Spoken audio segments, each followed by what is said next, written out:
Lion-O is a helpless, hapless, worthless wuss who couldn't lead a leashed dog, let alone a team of ninja warriors. The only reason that he's in charge is that he's part of a bloodline from a dead world. And if this were a real survival situation, I guarantee you that that monarchy that's been destroyed would have been abolished in a hands-up vote. Or at worst, Tigra and Panthro would have just dragged Lion-O out behind a tree and beat him to death. Thundercats really sucks. Beast King Go Lion is one of the most messed up animated shows ever. And that effed up legacy is only enhanced by the fact that it became an American youth phenomenon just because of a few thin edits. So when I was a kid, my Return of the Jedi Rancor monster had to pull double duty as the Robeast most of the time. That's okay, he liked having the work. Isn't that a Transformer? No, it's a Macross Valkyrie toy. Well, it has a Transformers logo on it. Yeah, but that's because Hasbro imported them to the United States as Transformers. They were originally Macross Valkyrie toys in Japan. That's Jetfire. He's a Transformer.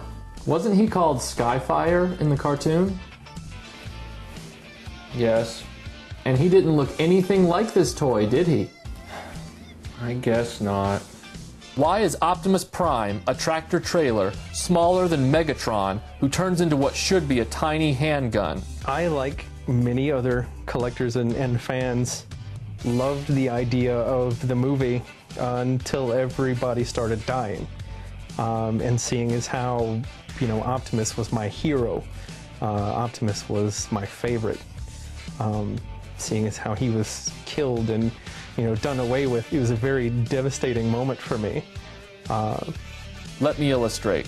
Here are my actual Transformers from childhood as of the moment I went into that theater in 1986. I'm going to show you how many were left over after the movie ended. When the baddies attack in the opening of the film, Ironhide, Ratchet, and Brawn are all killed outright in grisly fashion, so scratch those.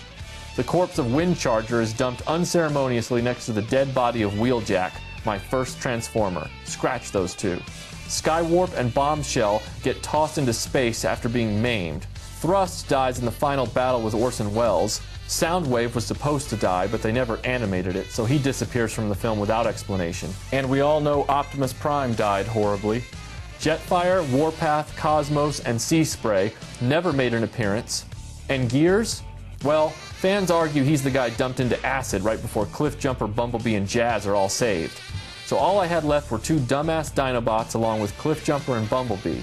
To add insult to injury, they were the screwed up ones with switched colors. Oh, wait, I've just learned that Snarl only appeared in one shot thanks to sloppy animation decisions and disappears from the rest of the film as well. So that's one dumbass Dinobot and two incorrectly colored Minibots. This is the bottom line, folks. This is not a toy. This wasn't sold at Toys R Us, and it wasn't priced for 8-year-olds. It was priced for the 8-year-old within, the one who has a Visa card and can afford the $450 price tag. So if you're taking this piece of sculpture and getting down on the floor with it and playing with it like a little kid, transforming it back and forth between lion and robot, then you deserve it if it breaks. It's ponies! Oh my god, it's my ponies!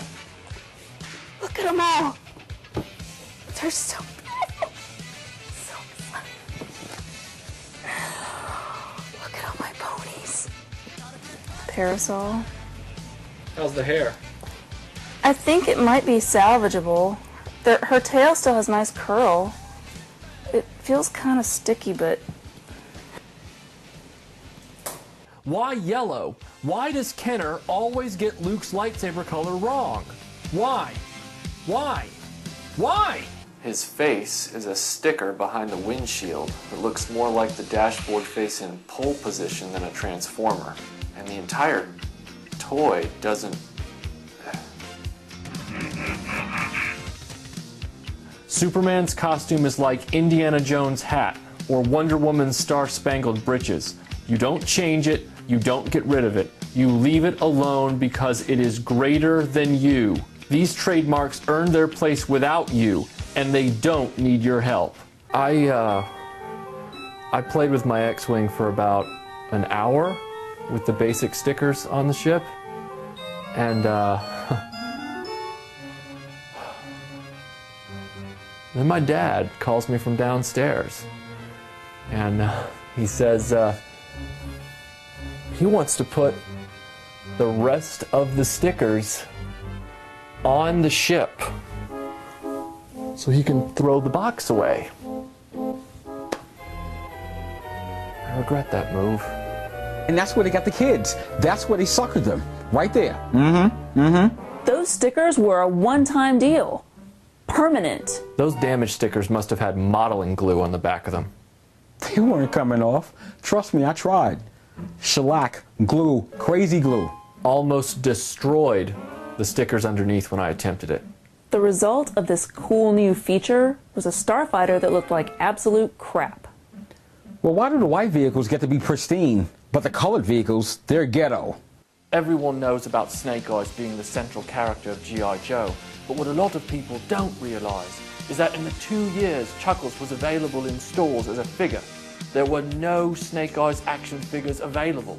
That was the longest interval of time without a Snake Eyes, despite him being the most popular character next to Storm Shadow. Chuckles is described as a master at faking his own death. In one of Larry Hama's original comics, we see Snake Eyes fake his own death in a minefield explosion. Throughout the comic, Snake Eyes is depicted as having blonde hair, and in this issue, he is wearing the kind of Hawaiian patterned shirt that looks like something Chuckles would wear. My film would have asked the question, are Chuckles and Snake Eyes the same man?